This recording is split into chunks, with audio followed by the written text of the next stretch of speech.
All right, this is a little bit of a long one, so click off if you're not going to watch it. But if you want to talk about the discussion between AI and the future of voiceover and the future of creative roles in general, let's have a little conversation, okay? Let's sit and chat and talk about this. Let's chew on it for a second. As a voice actor, I love what I do. I get to perform and be all these different things. And a lot of people are concerned that a lot of voiceover work is going to AI voices, or they're worried about the fact that a lot of voices sound more real now than they ever have through certain platforms.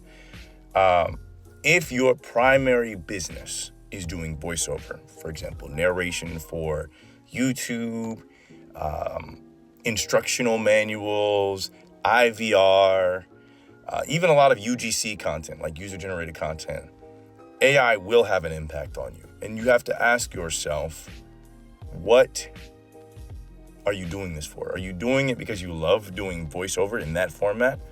Or are you doing it to pay your bills? If you're doing it to pay your bills, although I don't agree with using voiceover that are made by AI or AI voiceover to replace all human voices, I do see the advantage of if you were going to own and then license a voice clone of your own. For example, you create the voice clone.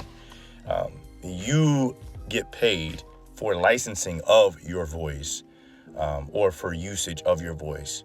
And you have that contractually out so that the person, if they want to use your voice, they're paying you some sort of royalty. If you work out that agreement, I think that's a great way to make money on work that you don't have to do. And if you're doing this as a business person, like that makes sense. That makes a lot of sense financially speaking. If you're talking about the performative aspect, if you're talking about like an animation and in like real like AAA games and things like that, there's a limit. And it's becoming very, very real. Even if you train the data, the voice data, on more expansive forms of data, and even if you have like a really good library of voices to use, those voices have limitations that can be surpassed by human beings. I've used a lot of AI tools to develop certain things, to learn things, to understand what it is that we're dealing with here. And I don't understand all of them, but I do see limitations. If there's a lot of data that it can use, it can replicate what humans do. It can duplicate it, maybe even enhance it, but it cannot create in the way that humans create. Everything it does in one way or another is unoriginal. And I'm not even talking about like the details of like, oh, the hands and fingers look weird, or toes look weird, or letters look strange. I'm not talking about that, or the fact that an actual like an AI voice will have a limit on how excited or how disappointed it can be in its performance. Its modulation is limited. I'm just talking about the creative aspect. When you have a good actor, they can use their imagination to create the scenario in their head, and then they can perform from that place. AI doesn't do that. AI just uses whatever prompts you give it, and you hope that it can give you a mediocre version of that, especially when it comes to like real acting. And that's one of the reasons why we connect with real acting, because we believe it, and there's a reason why we believe it, because the actor believed it. I don't know if you can ever get that performance out of AI. The same with AI art. Like, what people don't understand is when people are like, oh, AI art is bad, AI art is bad. I don't think AI art is bad. I think AI art is limited by the creativity of the person who's making the prompts. I think the danger in AI is when it's used to replicate people's voices or likenesses, or to deceive other people, or make it seem like user-generated content when it's not. That, I think, is a danger that we have to address. I don't know how to address it. Maybe you guys have ideas.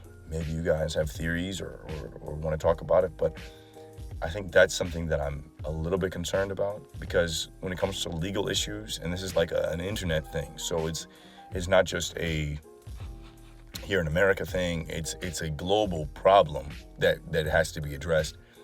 There's no real enforcement on a global scale of what is acceptable and what is not. There's no real, and it's like that goes into censorship, that goes into a lot of different areas that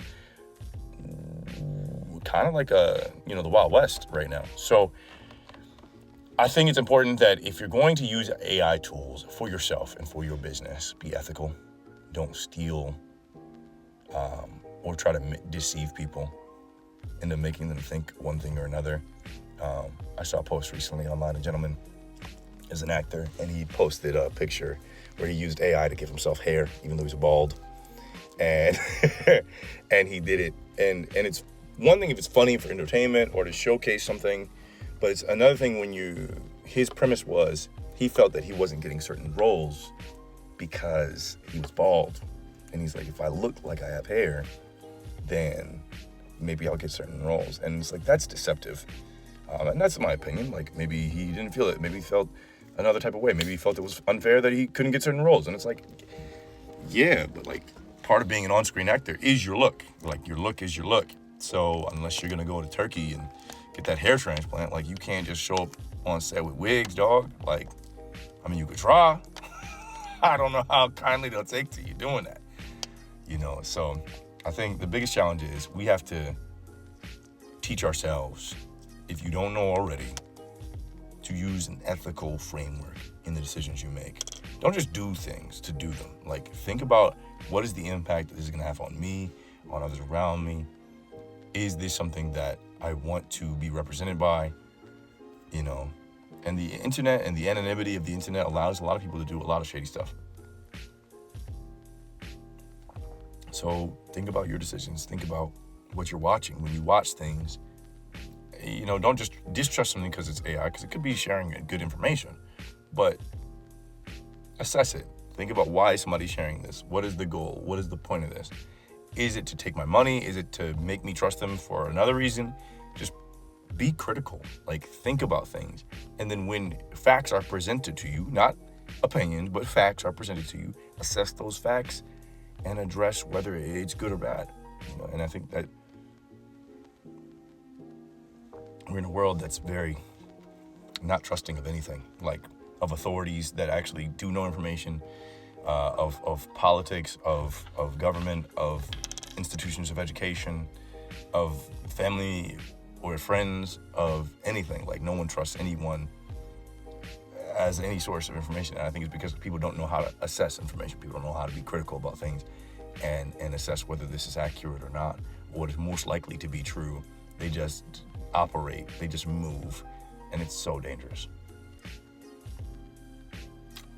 Sorry, I've been recording and in the booth all day, so throat's getting a little raspy. Anyway, that's my thoughts on AI in the industry that I'm in. I think if someone wants to create an AI voice clone of themselves and use it to make audiobooks, go ahead. Like, I don't think the quality of your books will be that good. You'll still have to go back through and change pronunciations and fix things. But maybe it'll save you time. Maybe you'll be able to produce more books. Maybe you'll make more money. I don't know. Am I going to do that? No. I enjoy the performance. I enjoy learning the story. I also don't want somebody to be like, oh, yeah, I read that book, or I heard that book that you recorded. It was trash because I didn't perform it. And I don't even remember reading it because I didn't read it.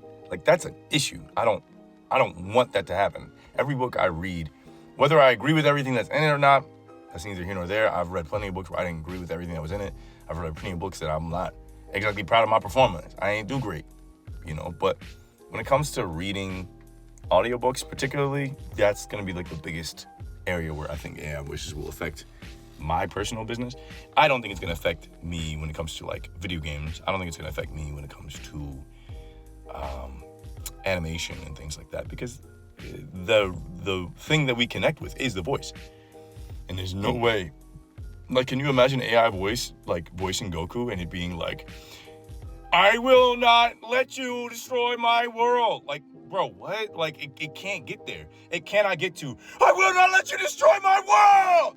It's not going to get there. It's never going to get there, But it could try. Only time will tell. Let me know your thoughts. Let's have discussions. I want to talk about this.